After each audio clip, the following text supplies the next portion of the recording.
Hi guys, इस video में हम बात करेंगे जो भी स्टूडेंट्स आप लोग अगर सीबीएसई का क्लास 10th या 12th का प्राइवेट कैंडिडेट के तरीके अपना बोर्ड एग्जाम दे रहे हैं as a compartment improvement failure या एडिशनल्स में, तो आप लोग को एग्जाम्स में कैसे अपियर होना है, आपके मार्कशीट कब आएंगे, आपके एडमिट कार्ड को कैसे लेके रिप्रेजेंट करना है, ये सारा चीज़ों के बारे में बात करने वाले। सबसे पहला चीज़ जो आप लोग के लिए इम्पोर्टेंट है वो ये है कि एग्जाम सेंटर पे आप लोग को अपना एडमिट कार्ड और एक आइडेंटिटी प्रूफ लेके जाना होता है।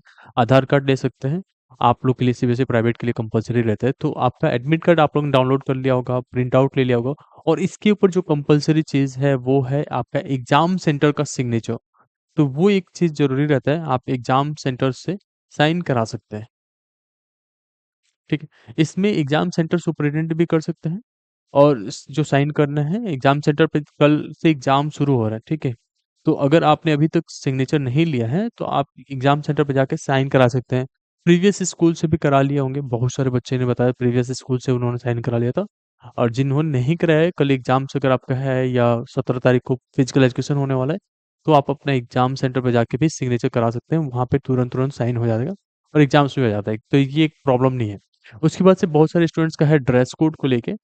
तो एग्जाम सेंटर्स के दिन ऐसा लाइक कि आपको क्या पहन के जाना है, तो ऐसा लाइक लाइट क्लोथ्स पहन के जा सकते हैं। अब पैंट आप डार्क भी पहन लेंगे, कोई दिक्कत नहीं है, बट मोस्टली रिकमेंडेड होता है लाइट क्लोथ्स का।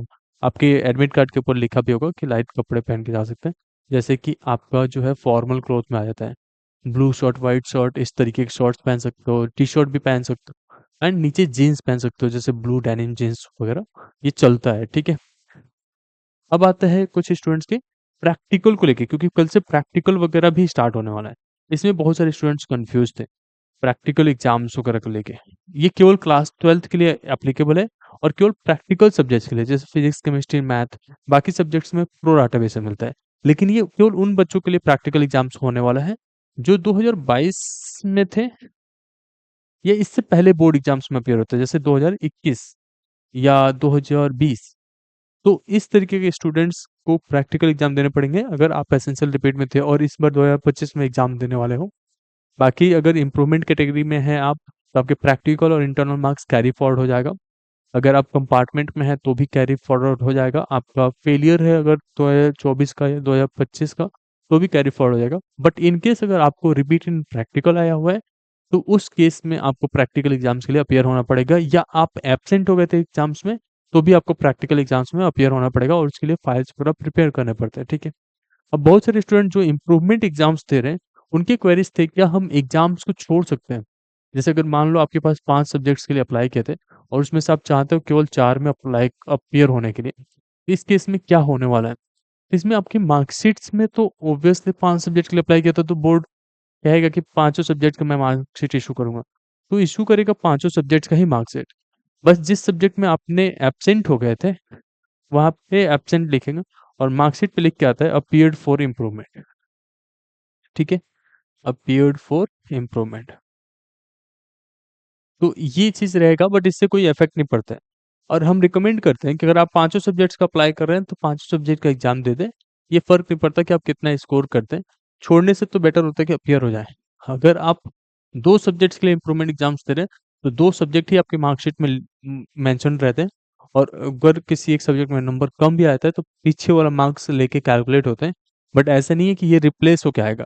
इसमें जो भी मार्क्स अगर लेस है तो वो लेस शो करेगा, जिसमें ज़्यादा है उसमें ज़्यादा शो करेगा। बस जो परसेंटेज कैलकुलेशंस होता है उसके बारे में हम लोग मार्कशीट के रिलेटेड एक वीडियोस अलग से दिखा देंगे। उसमें जो है आपका परसेंटेज जब कैलकुलेट करते हो, तो प्रीवियस ईयर का जो मार्कशीट होता है उसके बेसिस पे करते हो। बाकी जो उसका काउंसलिंग में या जेईई मेंस की काउंसलिंग जब भी जो भी चीज़ें में आपको रिक्वायरमेंट रहता है, उसमें हम लोग आपको हेल्प कर देते हैं। तो जो सा काउंसलिंग के टाइम पे हम लोग आपको काउंसलिंग भी प्रोवाइड कर रहे होते हैं कि कैसे डॉक्यूमेंट्स वगैरह अपलोड करना है। तो अगर आप पहली बार चैनल पर है तो मेक श्योर आपने सब्सक्राइब कर रखा है, जिससे कि कोई भी चीज़ मिस आउट ना हो। आप में से बहुत सारे स्टूडेंट्स ये पूछ रहे थे कि अगर आपका कंपार्टमेंट एग्जाम छूट जाता है या वापस से कंपार्टमेंट आता है तो क्या होगा। अगर आप कंपार्टमेंट एग्जाम्स इस बार दे रहे हो और आपका छूट जाता है, तो छूट जाने के केस में तो एब्सेंट हो जाओगे। लेकिन अगर वापस से फेल हो जाते हो तो उसपे फेल ही लिख के आएगा। बट आपके पास एक और चांस रहता है कंपार्टमेंट एग्जाम्स देने का, बट इम्प्रूवमेंट के लिए अब कोई चांस नहीं होने वाला है। तो इम्प्रूवमेंट एग्जाम्स के लिए अगर आपने अप्लाई कर रखा है तो this is the last chance.